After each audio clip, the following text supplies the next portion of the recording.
दिवाळीनिमित्त पंतप्रधानांचं देशवासियांना शुभेच्छा पत्र. संकटांनी घेरलेल्या जगात स्थैर्य आणि संवेदनशीलतेचं प्रतीक म्हणून भारताचा उदय झाल्याचं पंतप्रधानांचं प्रतिपादन.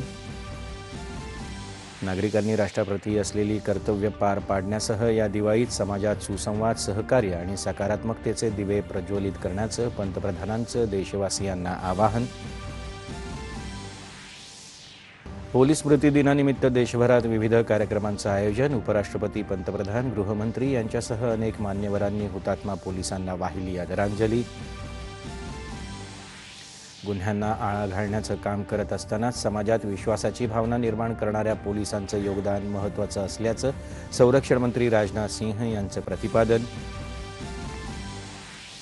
पोलीस स्मृती दिनानिमित्त राज्यभरात विविध कार्यक्रमांच्या माध्यमातून अभिवादन. मुंबईत नायगाव इथं मुख्यमंत्री देवेंद्र फडणवीस यांनी हुतात्मा पोलीस वीरांना वाहिली आदरांजली.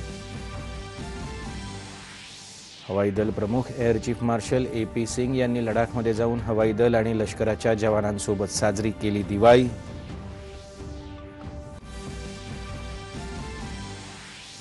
आज देशभरात लक्ष्मीपूजनाचा उत्साह. मुंबई शेअर बाजारात विशेष सत्रात आज झाले मुहूर्ताचे सौदे.